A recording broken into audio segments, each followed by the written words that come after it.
Hello once again, welcome to the program. Let's start from the Office of Special Prosecutor and a petition seeking to remove him. That's the Special Prosecutor Kissi Agyabeng has been forwarded to Chief Justice Gertrude Torkornoo by President Akufo Addo.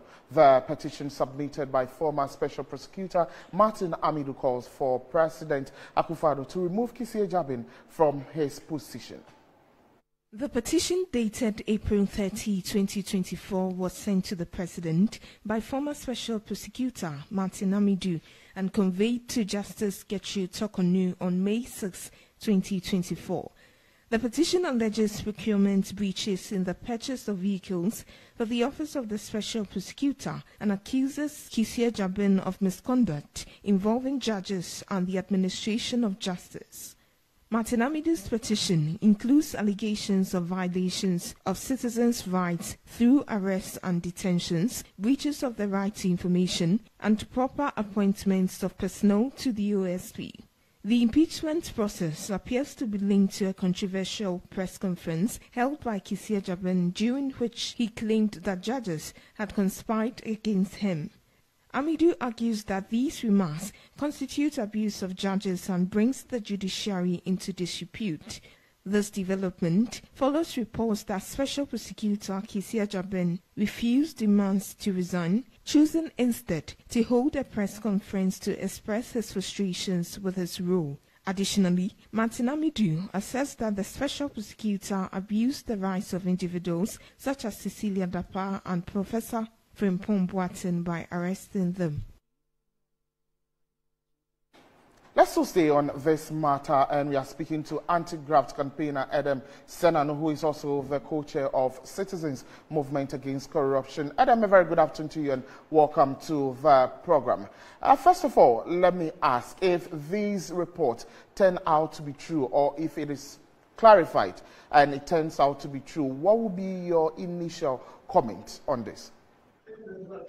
Well, it would be unfortunate if they turn out to be true. I expect that Mr. Kissi Agyabeng would not have gotten himself embroiled in any actions that, undermine the office that he occupies. So that would be unfortunate. And I think that to that extent, due process ought to be followed. Chief Justice should give him an opportunity to speak to the issues. I'm hoping that Martin hasn't just written an epistle, but he has actual examples and explains beyond a generic statement what exactly he seems has constituted a crime. So, yeah, that would be my feedback.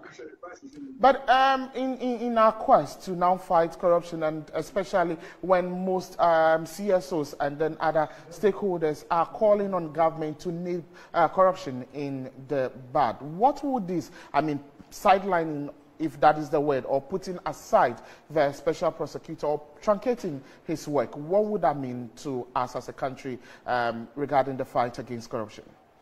I think it will be a major setback. I think where we find ourselves as a country, we should not be in a situation where we have the former occupant of a particular position. In my view, it looks like a personal vendetta, because from day one, he's consistently done these things and not found anything positive. Apart from that, he himself, when he occupied the office, did not seem to have exercised the authority given to him under the law, and he exited, leaving us high and dry. It leaves a very sour taste, because you shouldn't have this situation. It's not the normal good practice or best practice of the public service that people who leave office then on the sides then begin to pass commentary and take actions against their successor. It's very unusual, and for me it's a bad precedent. Ideally, he probably should have gotten somebody else to be at the forefront of this, just not to set a precedent that then when you leave the office you begin to attack your successor. That's not really good practice. But in this case, would you really describe it as a personal vendetta? Personally, when I saw this from the morning, I was quite confused, because this was someone who described the president as the mother serpent of corruption. He left and then coming back again to request the president to truncate the work of the current special prosecutor. For me, it puts me at both ends, and I am unable to draw the fine line or strike the balance between what he did. I align with you. That's another inconsistency. After calling the president and presidency the grandmother or so of serpentine, whatever, and then you now write to that person to now impeach your successor, it just all looks quite odd. It's not usual. I think it's a low in our fight. I think it's a setback. I don't think he should have gone down this trajectory. Unfortunately, if he had had something positive to say about his predecessor, who has tried much more than he did to exercise the authority given to him, we would have then found a balance. But unfortunately, Mr. Amidu has consistently just been on attack. And then you are appealing to the very person you said is the grandmother of all corruption. It's inconsistent, and it doesn't make us have a very good picture of what is going on. But then again, some school of thought believe there is some kind of sarcasm. I mean, Martin Amidu coming in to say the president should put Kissi Agyabeng aside is to also say that you established the office of the special prosecutor. Why then do you keep frustrating them if they are coming out with findings on acts of corruption or pockets of corruption being experienced in all facets of the economy? So is there a big deal? I mean, will you agree with this school of thought that believes it's just Martin trying to be sarcastic in telling the president that you brought in this office, meanwhile you are frustrating the office? So let's just clean up that drama. Well, I'll not put it exactly as you have said. It did occur to me that potentially the effect of this is to collapse the office of the special prosecutor and say that this mechanism or vehicle does not serve any purpose. Except that Martin is doing it at a personal level. He's taking the individual and not the office per se. But the net effect is to virtually make the office less reputable, less influential, and seemingly not able to deliver. And to that extent, yes, maybe he has a certain agenda to try, and it's as if this office cannot work. But all of that will be unfortunate. It definitely is not contributing positively to the fight against corruption. Right, Adam Senano, thank you so much for joining us on the news. Adam Senano joined us on the very matter we started the bulletin with, the Kissi Agyabeng and Martin Amidu. Martin Amidu writing a petition to the presidency to truncate his work or to trash out the office of the special prosecutor. Subsequently, this has also been forwarded to the office of the Chief Justice, that's Gertrude Tokonu. People are even wondering, is he or is she the right office or the place to, I mean, truncate the work of Kissi Agyabeng? Let's continue the conversation with private legal practitioner Justice Abdullahi. Sir, very good afternoon to you and welcome to the bulletin. I am holding on, but I'm telling you, your line is money. You can call me the office line. Hello, sir. Right, so it's Shadrach, right? Okay, sure. Sorry, yeah, thank you. We've been going through the conversation regarding the Martin Amidu quest for the presidency to truncate or set aside the office of the special prosecutor.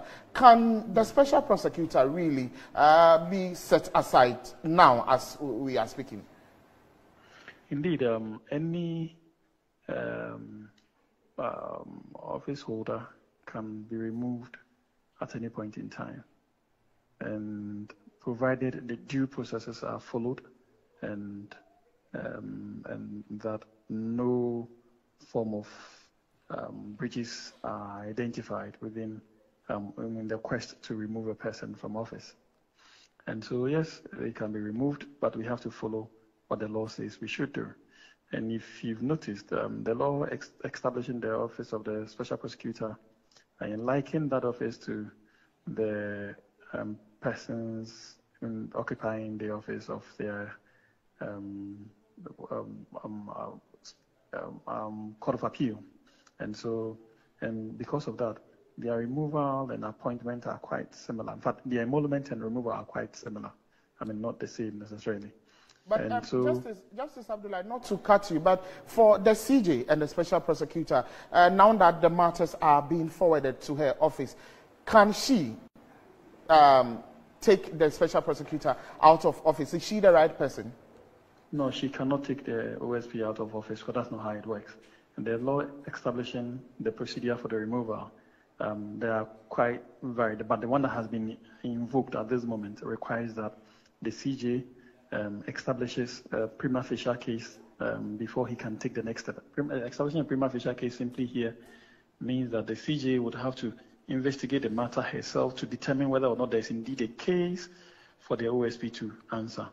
If she does make that establishment to the positive, then the law requires that she establishes a committee of 3 persons, eminent persons. They are usually a member of the court, the Superior Court, and then a lawyer and an investigator. All these 3 persons would have to now come together and now go deeper into the matter to determine the guilt or otherwise of the OSP. And that usually takes another average of about 3 months. And then they have to then send their report to the CJ with their recommendation, who then forward it to the president. And their recommendation must be followed by the president. And their recommendations could be one of 3. Either nothing has been done, or nothing untoward has been done, for which reason it cannot remove the person, or something has been done but not capable of removing him, or that he should be removed completely. Right. So what you have outlined now are the processes involved if there would be the need for the Special Prosecutor to be removed, right?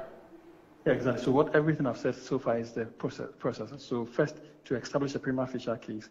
If that is established, then the CJ can constitute the committee, the investigative committee, which can do its hearing either in public or in camera. And then after that, as I said, that takes about 3 months. So after that 3 months, processes of investigating and cross-examining and all those matters, they would also sit down to write their reports. If they need further time, they usually would seek leave from the CJ's office. And then their report, together with their recommendation, which actually is their decision as to what should be done to the OSP, will be forwarded to the CJ. The CJ doesn't have authority when it is sent to him. He is a conveyor belt, just like the president. Then he would also convey as a conveyor belt to the president. The president now also doesn't have any authority beyond what the recommendation is to act in accordance with the recommendation. So the president cannot choose what he would want to do or not want to do. Right. Justice Abdullah, before I would let you go, shortly, before this office was established, we touted an independent or an autonomous body fighting corruption to be a game changer. Now the office or people have started petitioning for the office to be flushed out. What would that mean for us as a country in terms of our fight against corruption? Well, unfortunately, independence doesn't mean that you cannot be removed from office if anything wrong has been done. Independence doesn't mean that there is nothing that can control you. Independence only means that nobody can direct you as to how you do your work. But if you also fall foul of the law has to deal with you.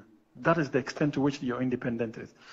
As to whether that limited independence can be a basis for us to throw in the towel and say that we've lost the fight against corruption, I don't think that is correct, because there is no law, no institution, nowhere in the world that has no police over it through either constitutional arrangement or some other form of legislative structure to organize how that institution works. Otherwise, we may have a tyranny on our hands. Right. Right. Thank you so much, Justice Abdullah, for